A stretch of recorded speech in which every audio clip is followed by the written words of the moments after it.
Welcome everyone on another Inspire Africa webinar.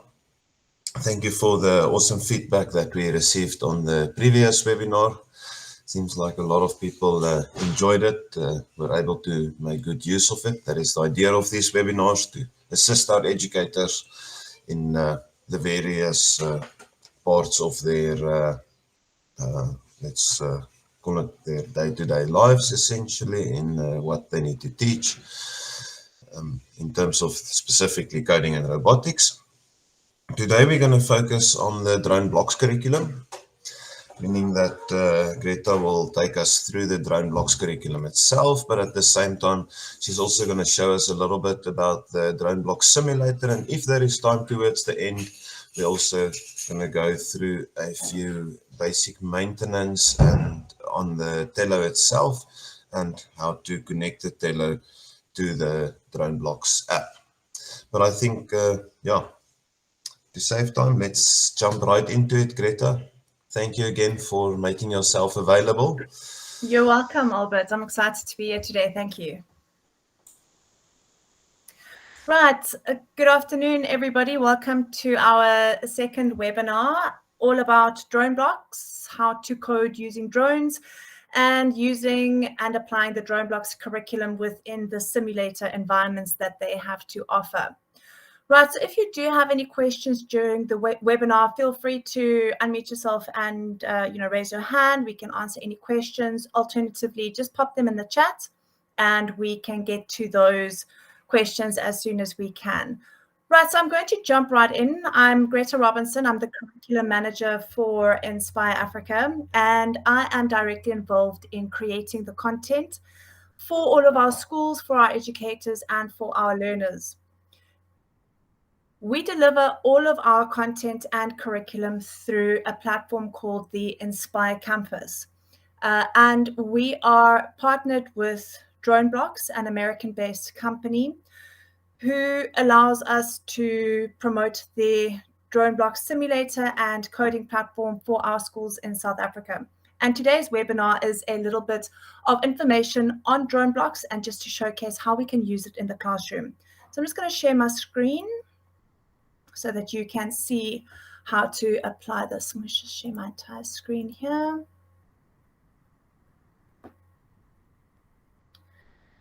Albert, am I sharing? Yes. Yeah. Right. I can see your screen. Thank you. So for schools that are onboarded with Inspire Africa, you will be able to gain access to the Inspire Campus, whereby we've got content and curriculum for foundation phase, intermediate phase, senior phase, across all the different STEAM subjects, including coding, text-based coding, block-based coding, robotics, technology, engineering, 3D modeling and design, as well as arts and mathematics. In particular for today, we're going to focus on the DroneBlocks curriculum. Now, you can access DroneBlocks curriculum through typing it out on the internet, and you'll be able to access those links. But for those who are onboarded with Inspire Africa, you can access the DroneBlocks curriculum straight through our Inspire Campus. Now, there are different versions of DroneBlocks that could confuse some. There is the DroneBlocks app that can be downloaded on various different platforms, Microsoft for Apple, Google Play, as well as the web version. If you would like to download DroneBlocks and you are not subscribed to Inspire Africa, you can do so because it is a free app and you'll be able to use the platform to practice drone coding. Right, so going back, once you have downloaded DroneBlocks, you would use an account. Now, if you are going to be flying your Tello or coding your Tello and then flying it through your device, you need to make sure that the account that you're using to open your DroneBlocks account is the same account on your device. So if you are using an Android device with a Gmail account, ensure that when you are logging onto your DroneBlocks app that you're using that Gmail account for your device. Now, DroneBlocks is a subscribed paid for service, which you can do through Inspire Africa. They host over 200 drone-related coding lessons. This includes a little introduction to drone programming. They've got amazing advanced mathematics editions just to showcase, for example, these lessons are all video based. So you get a video which you can play for yourself or for your learners. I'm just going to pause it there. And you get PDF downloadable content that you can save and you can print out for your learners. There are a variety of different learners, and this is just the lesson plans for one topic, which is this maths edition. Now, from here, we've got, let me just go back there and there. We've got using the simulator. For primary and high school students, there are wonderful lesson plans on the Mars environment, which I will demonstrate just now, the Egyptian environment. There's coding with Python, just a little introduction to Python.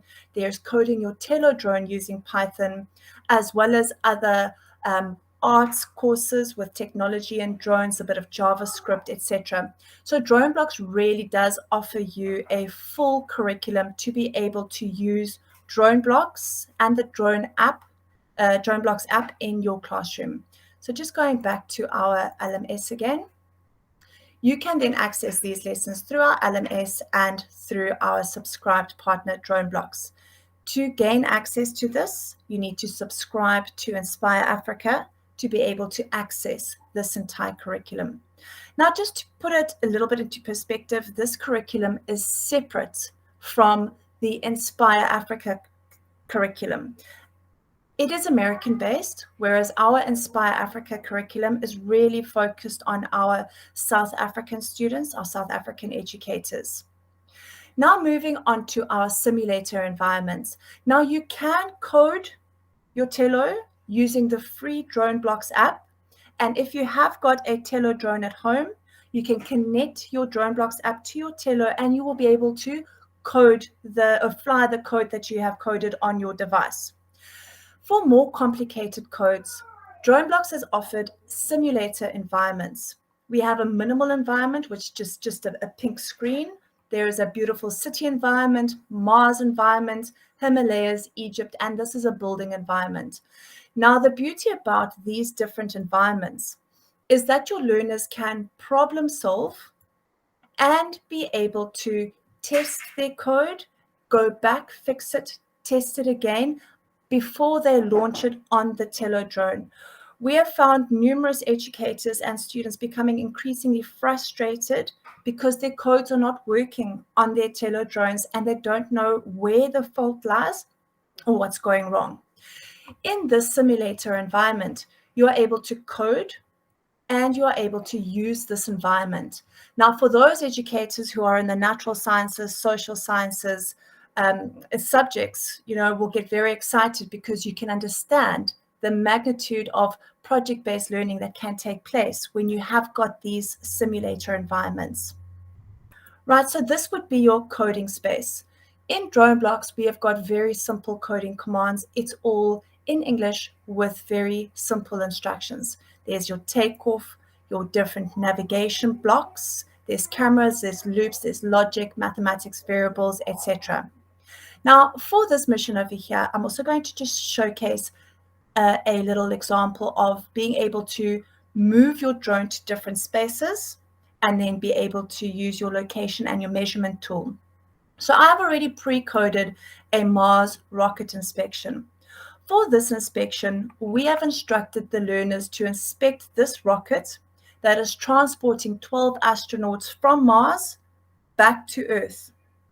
And they need to inspect the spacecraft to ensure that it is safe for all astronauts to travel on the spacecraft. So we would simply just go and locate our drone to the landing pad here by the rocket, and I can exit there. And then from here, I'm going to launch my mission. Now, this is a simple instruction here that you can just showcase the possibilities of how the learners can problem solve their way to being able to use measurement tools within the simulator and then be able to execute more complicated codes. This code is very simple, though. It's just using the X, Y, and Z coordinates, and we can measure the rocket, we can measure the height, and we are able to inspect the rocket successfully. So this is just a little demonstration of this rocket being inspected. Now, just to reset, I'm going to locate my drone back again to the satellite dishes. So I'm just going to locate it over here and place it on the satellite dishes. Now I'm going to provide the learners with another, not the satellite dishes. I want to go to those satellite dishes, not the solar panels. There we go, over there.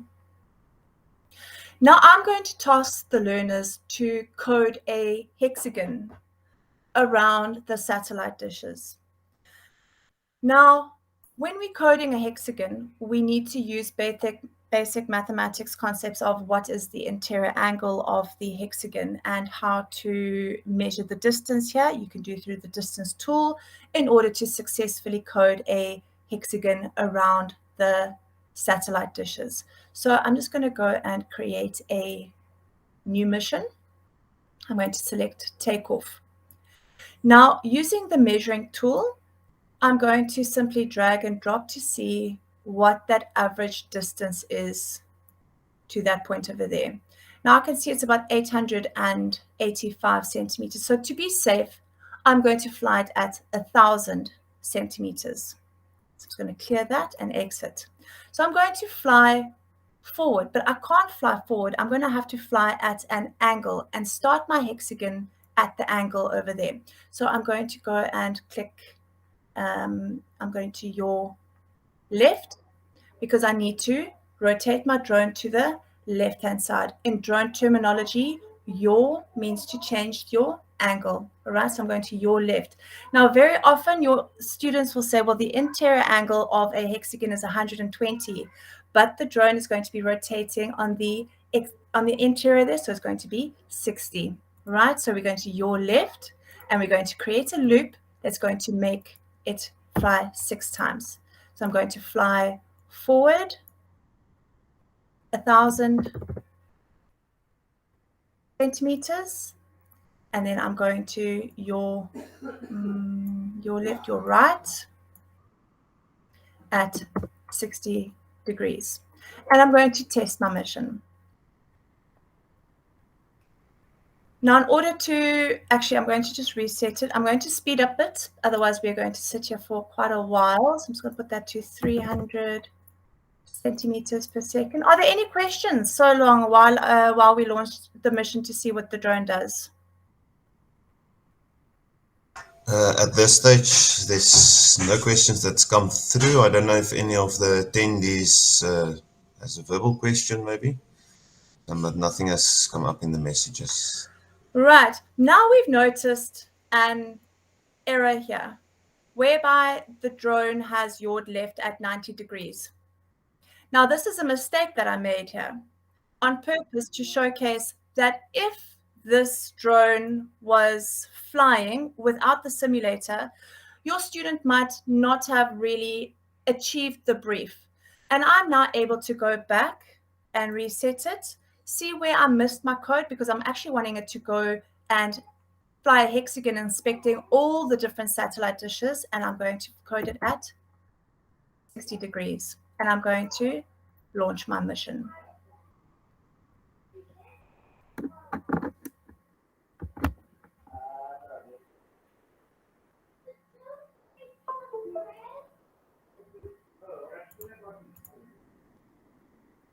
Sorry, I just had load shedding there for a second. And oh, it made it. All right. Sometimes with the angle, it depends. It sometimes flies into that obstacle and your drone crashes.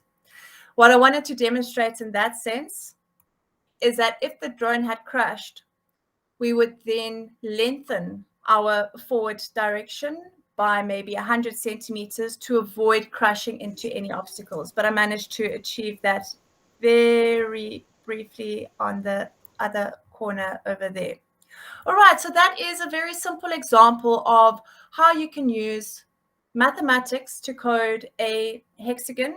Your students are learning about the interior angles of a hexagon, and you can be bringing in real life drone application by inspecting satellites. So this is just a very short example of how we can be using DroneBlocks and drone coding and bringing it into subjects such as mathematics. Albert, anything from your side? I think this is where I'm going to stop at this point. Thank you very much, Greta, for that insightful quick overview of what is available in the DroneBlocks curriculum, and also what the simulator, the possibilities in these simulators. We've really only looked at the Mars simulator now. Yes, there's many more. The Egyptian one, and the city environment is great. I had students code in the city environment, just in the streets, using if-else statements and logic to be able to deliver parcels from the hospital to the police station, for example. And that they're flying, and then they're landing on the top of one building, but then they have to measure and determine the area of another space, and then be able to fly and problem solve their way to really apply drone coding and a drone application to a real life scenario. Thank you very much, Greta. That was very insightful. Then I think that brings us to how do we connect a Tello to our DroneBlocks app to be able to then move beyond flying inside the simulator, but then utilizing the Tello itself in flying the app. I'm just going to quickly share my screen so that we can, so that you can all see. There's a few videos that I would quickly like to work through. I think that's the easiest in this case, as we are a little bit limited in time. The first video that we'll watch is basically on how to connect the DroneBlocks app to our Tello, and how to then also get our code loaded onto our Tello.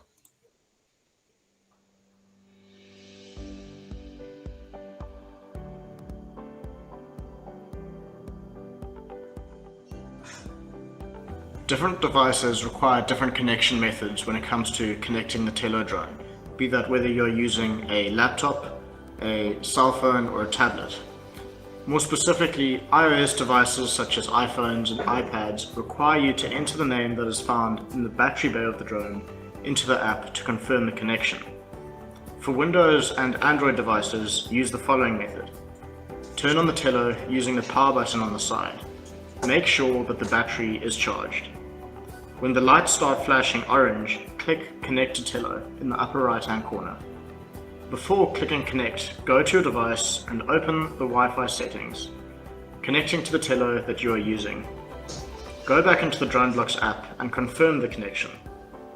Place the drone in a position that will allow the drone to successfully complete its flight path, and click on Launch Mission. You should now see your drone take off and fly the mission. If the drone is not doing what is intended, you can always hit Abort Mission. Or if that doesn't work, gently grip the drone as shown and rotate it 90 degrees, causing it to automatically turn off. Here are some other important tips and tricks. Make sure that you always fly in a well-lit area. Do not fly above very dark or reflective surfaces. Keep clear of the flying area. Do not fly outdoors. Turn off any fans or aircon that might interrupt the drone's flight.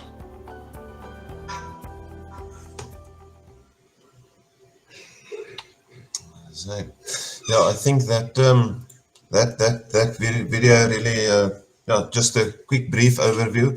Of course, all the videos that we are using here are available via the Inspire campus at the same time. A few things that I would like to iterate there.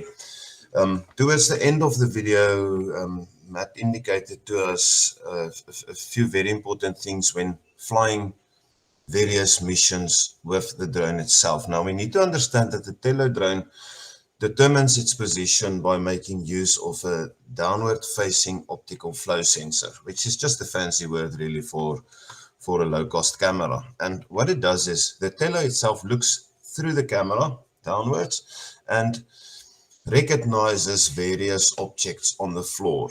So if you want the Tello, for instance, to stay in one position, all that the Tello will try to achieve would be to literally keep that whatever is currently in the view of the camera into that same position in the image. But if everything underneath the telo is uniform or reflective, or maybe if there's not enough light, then the telo cannot distinguish between, let's say, what is currently underneath it and what might be a meter to the left or a meter to the right. And the telo will not realize that it is drifting because physically to the camera, everything seems to be the same.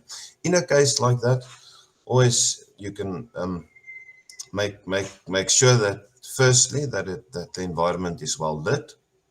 But secondly, also you can make use of markers, and the markers can be the markers provided by Inspire Africa, which are really effective. But at the same time, you can also create your own markers by making use of carton, anything really that is different than what the floor underneath the telo looks like will probably be sufficient to get that done. Then continuing on the telo itself, there are a few other causes of malfunctions in missions. And the first one would be in terms of our firmware. Now, what can happen is most of our phones is set up to automatically update apps on the phone itself. So you might be in a certain version of the telo app, but your drone might be in a previous version if you didn't update your drone also. So therefore, it's always important whenever your app notifies you that there is a new version for the telo app or for the firmware on the drone available, ensure that you do update your drone. Few important things when you do drone update while you're waiting for the video to load is that make sure that you have a full battery inside your telo, as the firmware update process can sometimes take up to about 8 minutes. Secondly, even though it might seem to you that the firmware update process is stuck or not going anywhere, or the bar might seem like it's not moving anymore, in no circumstance turn off the telo or access or exit the app. That will basically cause your firmware to become corrupt, and really the only solution there is to do a complete factory reset, which is not an easy process. So be patient when you do your telo firmware updates. We'll quickly watch a video that just takes us through the basics. How to update the firmware. Updating the drone's firmware makes the telo more stable and fun. Here, we will show you how to update the firmware. Connect the mobile device to an available network. Launch the latest version of the telo app. If a new firmware version is available, the app will notify you to download it. Tap Start to download the latest firmware. When firmware downloaded is shown in the telo app, connect the mobile device to the telo's Wi-Fi. Go back to the telo app and then tap Update. After the update is complete, the telo app will prompt that the update was successful. The aircraft will automatically restart. Make sure that the telo's battery level is more than 50% before updating. Do not turn off the aircraft or exit the telo app during the update. Thank you for watching.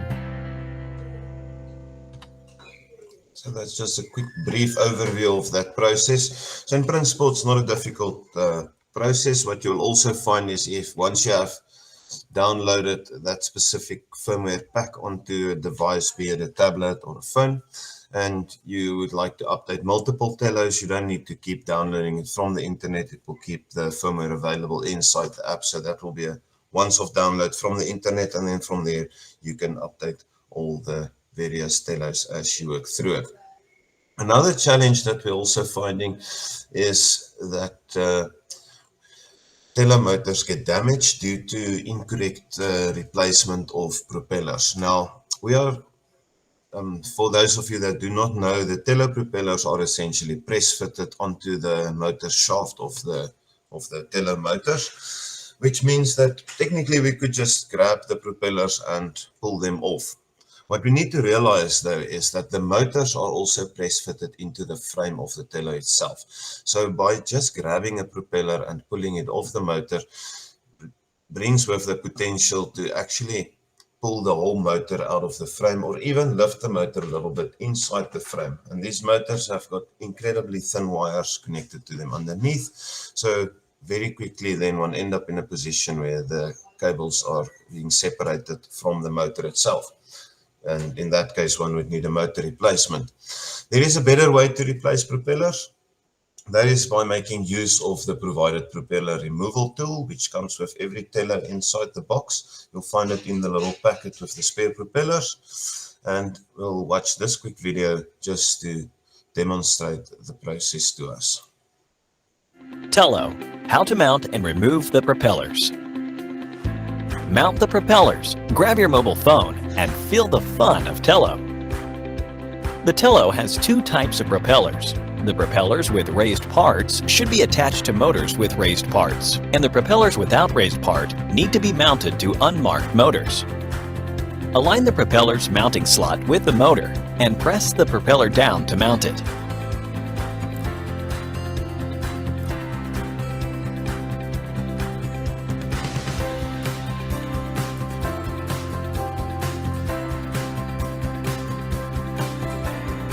To remove the propellers, do not pull them out directly, or you may damage the motors. Use the propeller removal tool. Insert it into the gap between the propeller and motor, and then lift it up to remove the propeller.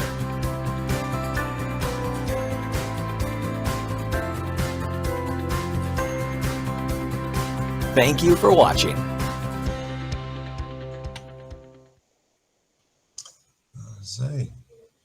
Okay, so what we can see from there is how easy it really is to use the propeller removal tool.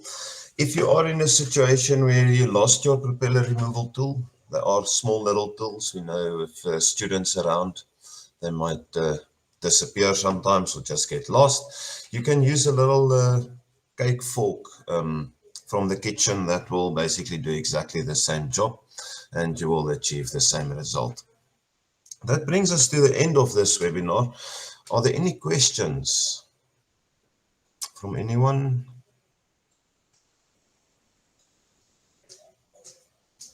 No questions at this stage. Greta, anything that you would like to add from your side? No, I think that's all from my side. I think one thing that I didn't mention is that you can code your Tello drone on the simulator, like I showed you. But in order to fly your drone using that code, you would simply just log into the simulator environment that I showed you. There is a button there that you would log in and use those same account details as your device. Then when you go back to your device and you save your mission on the computer, you go back to your device, you'll be able to open up your app and you'll see your mission under your saved missions, and you'll be able to execute it from your saved missions to make your drone fly. So that's just one part I did miss out that I think is quite vital as well. Thank you for that, Greta. So what you're saying, basically, whatever I do in the simulator, I can just replicate into my app or just load into my app. I don't need to replicate it. I can just load it into my app and fly it straight away. No, you do not have to replicate it. You would just save it. You can call your mission spacecraft mission and then save it. As long as you have opened up your account on the DroneBlocks app, then you would be able to see it on your device, such as your mobile phone, if you're flying with your mobile phone, and then you can execute your mission through that. Thank you very much for that, Greta. I think that will save a lot of people a lot of time, because I know of many students who's been replicating code by hand. So this will definitely make everyone's life a little bit easier. One last time. I've got one question here. Mm-hmm. In terms of connecting to the Tello, do you connect through Bluetooth or Wi-Fi? So the Tello itself basically creates a Wi-Fi hotspot. As we've seen in the video, the person went on their device to where one would typically connect to a Wi-Fi connection to the internet. But once the Tello is turned on, you will see that the Tello pops up there as it creates its own little Wi-Fi hotspot. So it will be a Wi-Fi connection, not Bluetooth, no. Yeah. And then there's a last question here. In terms of an average classroom of 30 learners, how many drones should I have? So Ideally, it would be awesome to have one drone per student, but real life has shown us that that's in most cases, unfortunately, not possible due to financial constraints. But ideally, one would look at anything 3 to 4 students per telo, and one would still be able to achieve the desired outcomes. Yes. Thank you. The questions are now popping up. There's another one here. Is there any remote control for Tello, or should we always be coding it? So you can make use of the Tello app, which wasn't covered today, but essentially what that does is it changes your phone or your device into a remote control for the Tello. There is, however, a Bluetooth controller that can be used with the Tello also. They're a little bit hard to get hold of, but that is an option also. But most schools we find would make use of the Tello app itself, so not the DroneBlocks app, but the Tello app, as Greta is showing there on the screen, which literally turns your phone into a little remote control to fly the Tello. Anything else from anyone? We still have a minute or two. In that case, thank you everyone for attending this webinar. We will be sharing this recording to you also. As always, if you come across any challenges, be it microbit, 3D printers, drones, or any other kind of 4IR technology, you're more than welcome to contact us. We have a team of specialists and curriculum developers and so forth ready to assist where needed. All of you have got my email address in any case, and at the bottom of my emails you will also find my phone number if it's urgent. So please make use of that, and we'll let you know. Our next webinar would be the second Thursday of next month. As always, I will send out the details through a little bit closer to the time, but thank you again for attending and have a great further afternoon. Thank you. Bye-bye. Thank you. Bye-bye.